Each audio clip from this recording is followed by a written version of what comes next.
The views and opinions expressed in the following program are those of the participants and do not necessarily reflect those of KSMQ Public Service Media Incorporated or its assigns.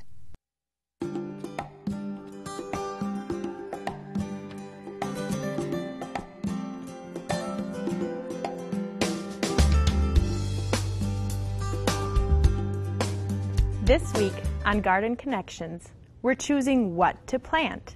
We're taking your calls and questions. You're watching Garden Connections. Stay with us.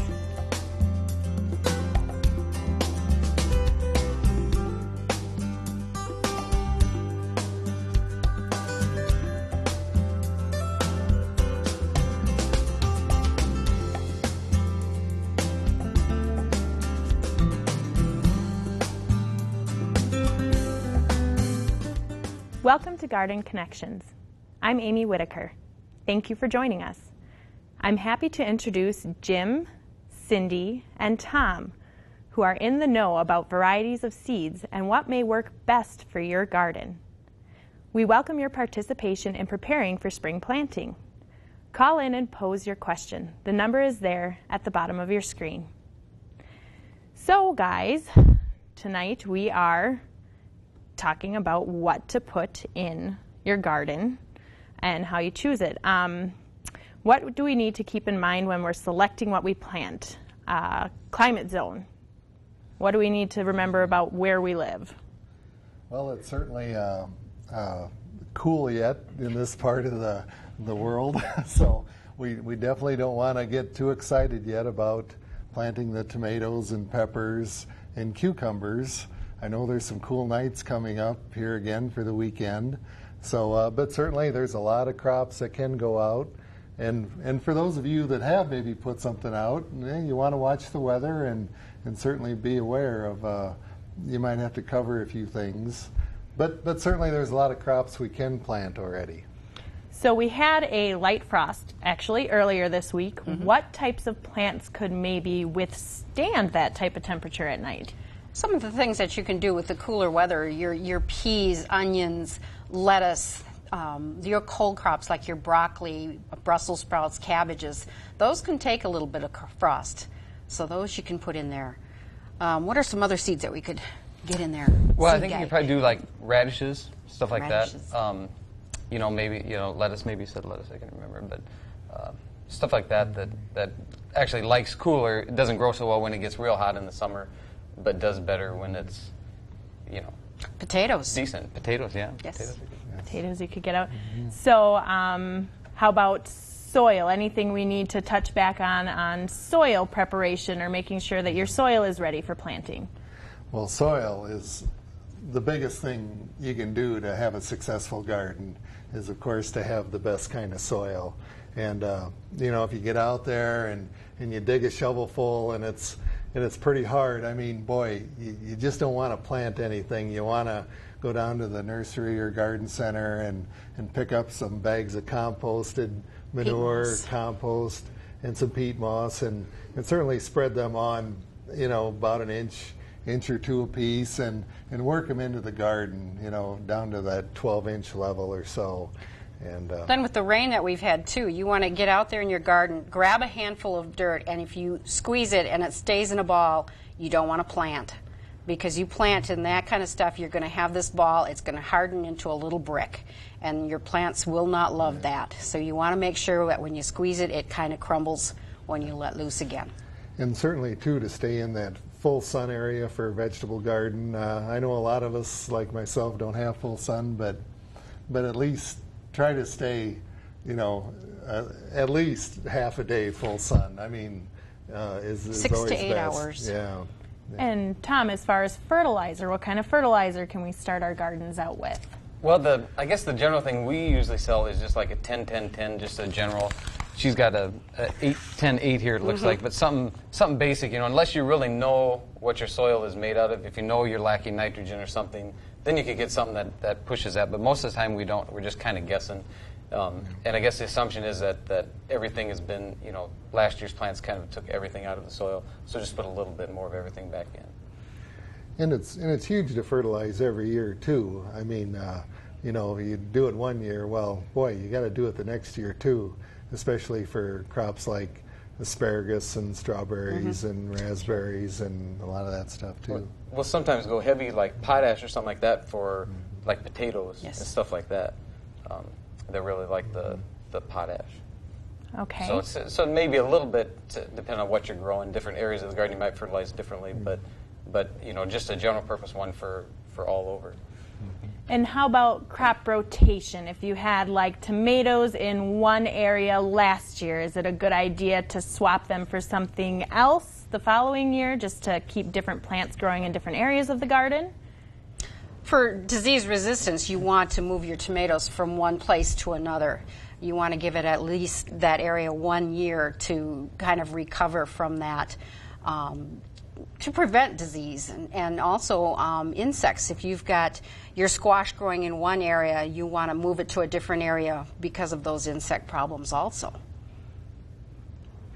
All right, so when we're planting our plants, what kinds of things should we maybe keep together in an area or maybe separate? Well, you get going with, and you know, and it depends upon what you like, of course, and here in Minnesota we all like tomatoes. I mean, that's got to be probably the #1 crop, and you know, and what can you plant around tomatoes? Well, you can certainly plant things like onions and some of the herbs like basil and cilantro and some of those crops. Yeah, garlic in there, a little garlic by the tomatoes. Some things, we always sometimes hear the funny stories where people plant like cucumbers next to cantaloupe or something like that, and then they end up with a weird looking cantaloupe that tastes like a cucumber. So you have to be careful a little bit of that too to make sure they don't, you know, unless you want to develop a new plant or a new vegetable, you know. Some things too that you can do is when you have your corn growing, you can do a companion crop of lettuce in between, because your lettuce is going to be harvested before your corn, so you can grow that in there. And there's a few others, you know, there's information out there where you can look up. But I think first thing you need to do is figure out what you're going to grow in your garden. You know, you need to, what are you going to plant? Well, it's what do you want? What do you want to eat? What do you want to take care of? What do you buy at the grocery store? What do you know, I think the idea of a garden too is to help you save money on what you spend on. You know, so if you buy a lot of potatoes, then plant a lot of potatoes, or like he's saying, I think tomatoes is like the thing. When you think of garden, you think of tomato. It's like the thing. But if you don't like tomatoes, then don't plant any tomato plants. Well, I see we have got a pretty good selection of plants up here on the table today. One is standing out. I see a nice, nifty little marigold right here. What can you tell me about the marigold? What's the significance of it in with these vegetables? With our vegetables. Probably one of the biggest problems gardeners have are the rabbits. How do you keep the rabbits away from my beans, from my tomatoes? And this is one of those little old-time things that you plant marigolds with your beans, with your tomatoes, to help deter the rabbits. Except some years when you have rabbits that love marigolds. They'll eat anything anyway. Eat anything, and then you might have to try something else, like maybe onions or other crops like that too. But that's one of the things. The marigold also is pretty out there, and you get a little extra color out there, and the different colors and varieties of marigolds you can plant out there too. So pretty easy to grow. Pretty easy. And blooms, you know, all year. Always looks nice as long as you water it. Yes. So to add a little bit of color to the garden and also keep some of your pests under control. All right, so we've been talking a lot about tomatoes. We like to grow tomatoes in Minnesota. When you go to the garden center and you pick out a tomato that looks like this, it's a little tall, not terribly full, how exactly do we plant something like this? Well, yeah, and this is always fun to show people there to, because you want to have you want to have a sturdy plant. You don't want it up in the wind, blowing around and things like that, and that can hurt and injure the plant. So, especially with these, they've been grown in the greenhouse, and people forget that they're not as strong as those that are growing outside. Yeah. So what we always like to tell people to do is to break the stems off, break some of these bottom stems off, the leaves, and And then you would just dig a hole deep enough, and you would cover the tomato plant up to that area. And sometimes people have really long tomato plants, and of course then you can lay it down in the soil and just push the top up out of the ground. And this whole stem then will root, and of course gives you a really sturdy plant then and a good start on the season. The more roots you can get off from for a tomato, the healthier and better your tomato crop is going to be. It's always fun in the greenhouse taking them through there and showing the customers that, and the look on their face when you start stripping the leaves off, and they're just, oh my gosh. So. But that's really good for tomatoes. Is there any other crops that works well with, or is that kind of a tomato thing and the rest of them you want to plant differently? Yeah. It's pretty much a tomato thing. Yeah, it is there. Yeah, and certainly there's lots of kinds of tomatoes here too. We brought some samples today, and you know, there's patio tomatoes for containers, and then we get into heirloom tomatoes, which don't often look the prettiest, but often the flavor is outstanding in those. And then of course we have the standard tomatoes, which you know, will generally produce really good crops for people for canning and that type of use. And this is a container tomato. This is called a husky, and you can see that's really a short, stocky plant. And this type of tomato will probably get maybe 1.5 foot, 2 foot tall. It is a determinate tomato plant. It will get so tall and stop. Where most of the other ones are indeterminate, you don't know how long they're going to get. They are a vine crop, but they'll go up, and if you give them support, they'll keep going up. So Cindy, what is your favorite variety of tomato and why? I've got a couple different ones, and I'll do 3 or 4 different varieties of tomatoes in my garden. For eating, Better Boy is always a great one, good producer. Roma, I'll do that one because I do a lot of canning, so I want something a little bit thicker. Cherry tomatoes, you got to have those for your salads. And it's fun to have different kinds of tomatoes and try different things, go from there. One of the things I look for is something that's a little more disease resistant, so I look for the letters VFN on the tag. That'll help me out with my disease problems in the garden. And what does VFN stand for? Oh, I'm not Latin, so I can't say all those words. You got that one? I don't think I got that one. Well, it's verticillium, which is a type of wilt, and fusarium, the F, and that's another type of wilt, and then N is nematodes, and which can be a problem in the soil. And then sometimes you see T, and that's tobacco mosaic, and from smoke they can get that. But what it adds up to is that those tomato plants are a little stronger, a little better performers, maybe a little more resistant, like Cindy said, to blight and disease. Even though there is no cure-all for those things, it does oftentimes help you get more tomatoes. All right. Well, I see we've got some peppers here as well. What can you tell us about how to plant our peppers? Yep, Cindy? Peppers are the ones, okay, that's one of them where kind of the standard is you plant the plant as deep as it is in the pot. So that's how deep you want to plant it in the dirt. The other thing that I do with my plants, and especially with tomatoes, is get some kind of mulch underneath. Grass clippings, shredded leaves, shredded newspaper, getting those down there, that's going to help with your disease control also.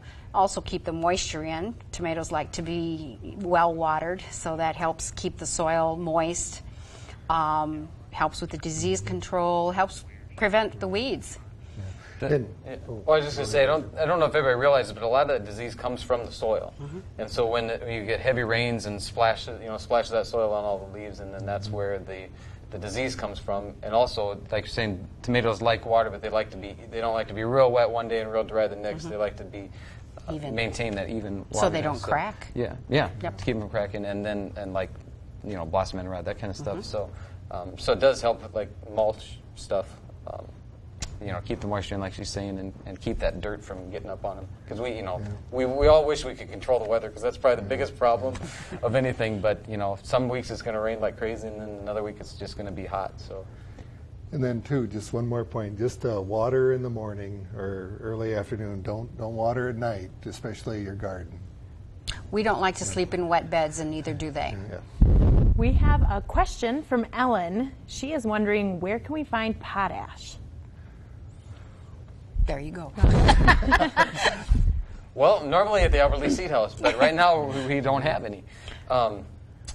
You can get it. We do have it in small containers. We usually have it in bulk because, oddly enough, and it's 0060 is what potash is. So if you're looking for a fertilizer analysis, We can maybe show that when the fertilizers have the 3 numbers, so the potash is going to be the 3rd number in the row. First one is nitrogen.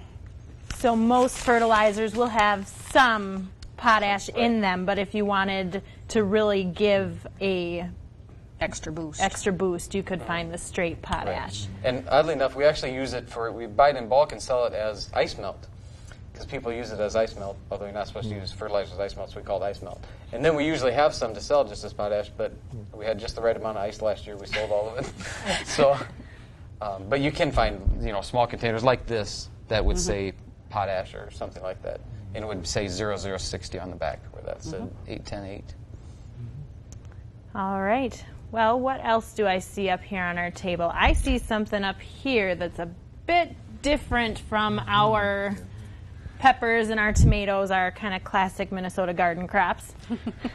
Yeah, the famous cucumber. Boy, more recipes for cucumbers in Minnesota than left side, I think. Huh? That's pretty good there. But and last year was a great example, where we talked about peppers. It was a great year for peppers last year. People had really good crops, but cucumbers, they didn't do so good last year.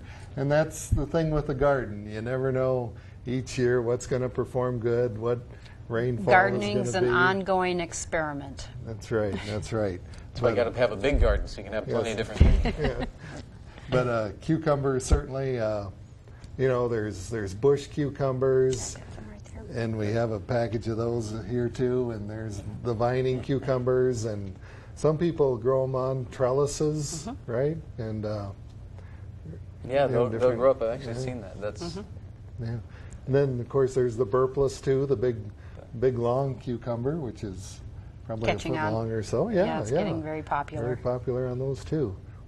And the interesting thing about a cucumber is it's one of the things where you could grow it from seed if you wanted to, but you get this, you get a nice head start by buying that plant, and you just get, we always want it now. Yeah. So the sooner, I imagine you've probably had those growing for a few 2-3 weeks, couple weeks, like that. Mm-hmm. But, so you get a head start from this weather, so you don't throw them out in the cold. Yeah. What's a safe temperature at night for cucumber? I mean, if it's going to get below 45, you're going to want to cover them. You're gonna, pretty tender when it comes to cold and wind and things like that. Yeah. So dating-wise, not dating, that was a little weird. Date-wise, when is the kind of rule of thumb for planting stuff outside in your garden in our area? Memorial Day. That's kind of your safe bet, but you got to remember, we're in Minnesota. Nothing's safe. Nothing's safe. You could get snow in June. You need to listen to the weather. Watch the weather, for sure. And I think the last frost date, is it like May 20th or? Yeah, or 15th, something like that. Somewhere Right around the middle of the month, which is another. You'd think by next week you'd be able to start to do some stuff, but again, you look at the forecast, and if it's going to be 40 degrees, then it doesn't really benefit to get the stuff out because it's not going to do anything anyway. You can get a good start with your peas and your lettuce and your radishes and your cole crops and all those things, and that's a good way. Half your garden can be some of that, and then just holding off on your things that need the warmer weather, your squash and pumpkins, tomatoes, peppers. Yeah. And I think sometimes we forget, it feels warm, feels nice, but it's really about the soil temperature. So if we get a 70-degree day, it doesn't mean that the soil all of a sudden warms up that fast. Soil could be 30 degrees still, or it's probably not frozen, but 40 degrees. And that's where the plant is, obviously, and it just needs warm soil. So plants need warm soil to germinate. That's kind of the key as far as Yep. seeding. All right, what else have we got up here? Some herbs. What Herbs. can you tell us about herb gardening? Herb gardening, you want to put that as close to your kitchen as you can get it, so that when you're cooking, you can go out there and just get out there and snip some off. And hey, we've got chives for our sauce tonight, and away we go. And we've got the cilantro over there by Jim, so we can do a little bit of Mexican fun there. And Yeah, and herbs, I mean, they're just great in containers too. You know, get a Strawberry jar. favorite container of yours and put in 4, 5, 6 herbs, and you know, you can enjoy it all summer. But then too, you know, you can bring it in even later and keep it into the fall and stuff too. And plus too, an herb garden is just beautiful, you Yes. know, and it's fun to get out there and smell everything and enjoy it, and they're pretty prolific here. They grow real well here in Minnesota. we've got some of these herbs here that are perennial. They'll come back for you. The sage will come back. The chives will come back. The cilantro will drop seed. I've got little tiny ones coming up from what I had last year. So there's a lot of good herbs. Basil won't. Don't put basil out yet. They don't like cold weather at all, not even in the greenhouse. And we have Ron, who wants to know, what do you guys think about some of the TV products that you see, namely like the topsy-turvy tomato planter? Anybody want to We start? can't get any more. We were actually talking about that a little earlier, and so it's like, hopefully it's as good as it's put out to be, because if not, we're going to have a lot of unhappy people, because definitely people have been after that one and interested. I think the idea is real good. You know, not everybody can till up a garden or have a large yard. You know, some people live in apartments or whatever. They can't garden. So if you could hang it right there on your balcony or somewhere, you know, and have fresh tomatoes, that's a great idea.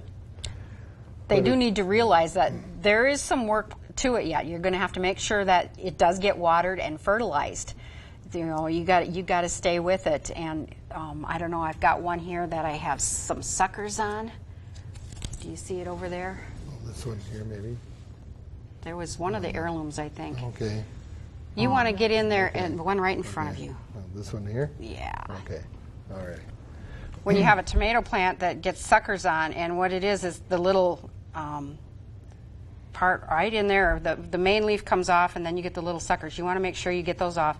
And this one right here is actually a sucker, and so is that one. So they want to do that, get those off from there, and then they're going to have the better tomatoes, rather than putting all that strength into those little suckers that really aren't going to do much other than make a big bushy plant. So you want to get mainly that main plant in there, and then keep an eye on it. And still make sure you bury it plenty deep. You want to get it in that earlier. topsy-turvy as, you know, I'll get dirt all over here, but get it in as deep as you can. But certainly, though, the best way to get tomatoes, I mean, you're going to get more pounds of tomatoes by planting them in the ground, right? I mean, you know, making sure you got good soil in there and plant your tomatoes in there. And if you want to go for a week, go up north or whatever there, hey, they're going to be alive when you get back. In the topsy-turvy, you better have somebody come over and water it every other day. So that's always an issue, too. How about weight-wise? What can you hang it off of? I understand tomatoes can get pretty heavy. You have to cage them in the garden, so, you know, hanging upside down, you probably wouldn't have to cage it, but you would need something sturdy to hang it on. Well, especially when, you know, you water the soil. Water's heavy. So you know, when you're watering that, you've got that weight on there. Plus, you know, how big a tomato are you getting? You know, is it one of the big beef masters that, you know, can get to be a pound? How many of those do you have on there? So you definitely need something sturdy to hold that. So I would definitely ask your landlord where Can I the nail 2x4s are or something. Yeah, you think it'd be ideal to actually like get a big hook and screw it into wood or something like that. You know, I don't know. I'm sure people are trying to run shepherd's hooks and stuff like that, but I don't know. It seemed like that would. That Get could the, get kind of get the heavy double and one where you can have we balance it counterbalance out. on it. So would it maybe be a better idea to go with smaller tomato varieties and something like the topsy-turvy? Oh yeah, yeah, and we try to tell people to go with like the early girls, which is A little bit shorter. one of those shorter tomatoes. Or the Huskies. Or the husky type tomato is good too, of course. And you even think, cherry tomatoes produce so many. Why not try a cherry tomato and something like that? Yeah. And you'll have, one cherry tomato plant produces a lot of tomatoes. Mm-hmm. Well, I see we've got just a couple more plants over there that we haven't really touched on plant-wise. What can you tell us about those, Cindy? Plant-wise, let's see. How about the rhubarb and the asparagus? Is that what you're Yeah, that's looking what at I'm there? looking at. These are some that you start with a root cutting. And what we do where I'm working is we'll plant the rhubarb up for you. We'll get that started because I want to make sure that it's growing for you. The other one, the asparagus, most of the time you can buy your own roots and plant your roots yourself.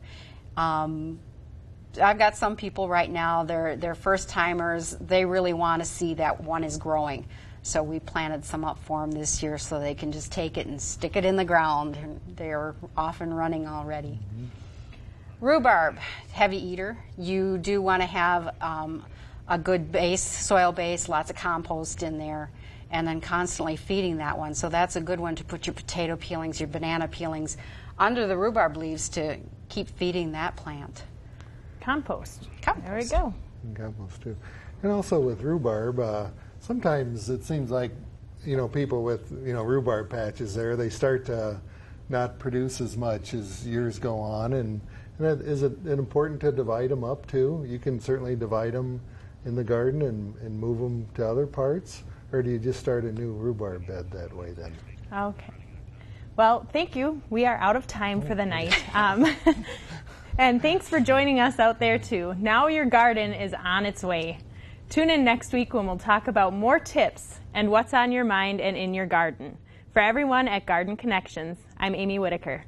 See you next week.